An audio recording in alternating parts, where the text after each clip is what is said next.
चन्द्रां प्रभासां यशसां ज्वलन्तीं श्रियं लोके देवदुष्टामुदारां तां पद्मनेमीं शरणमहं प्रपद्ये लक्ष्मीमेन श्रुतां त्वां वृणे स्वाहा इदं श्रियेदं नमः ॐ आदित्यवर्णो तपसोदिजातो वनस्पतिस्तव वृक्षोदबिल्वः तस्य फलानि तपसानुबन्धो मायान्दरायास बाह्या लक्ष्मी स्वाहा इदं श्रियेदं नमः ॐ उपैतु मां देवसगा कीर्तिश्च मणिनासः प्रादुर्भूतोऽस्मि राष्ट्रेऽस्मिन् कीर्तिवृद्धिं ददातु मे स्वाहा इदं श्रियेदं नमः ॐ क्षुत्पिपासामलां ज्येष्ठाम् अलक्ष्मीनाशयाम्यहम् अभूतिमसमृद्धिं च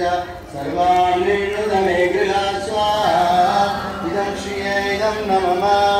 ॐ गन्धद्वारां दुरादर्शां नित्यपुष्टां करिषिणीं ईश्वरीं सर्वभूतात् त्वामिहो प्रपुरे श्रियं स्वाहा इदं श्रियेदं नमः ॐ मनसः काममाकोदिं वाजसत्यमसीमहि पशूनां रूपमन्नस्य महिषीक्षेदां यशः स्वाहा इदं नमः ॐ कर्दमेन प्रजा भूता मयि सम्भव कर्दम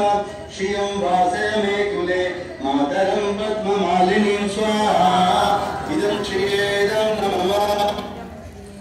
ॐ आपश्यजन्तु स्निग्धानि शिक्लीदावसमे गृहे निचा देवी मातरं श्रियं वासयामे कुले स्वाहा इदं श्रियेदं नमः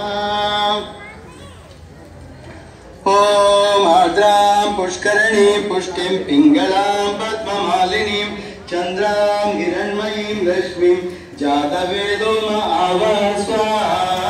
इदं श्रियेदं नमः ॐ आर्द्रां यत्करणीं यष्टिं सुवर्णां हेममालिनीं सूर्यां हिरण्मयीं लक्ष्मीं जातवेदो म आवह स्वाहा इदं श्रियेदं नमः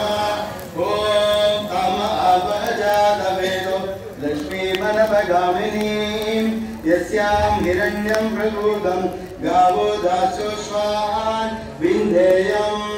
पुरुषाणां स्वाहा इदं नमः ॐ महादेव्यै च विद्महे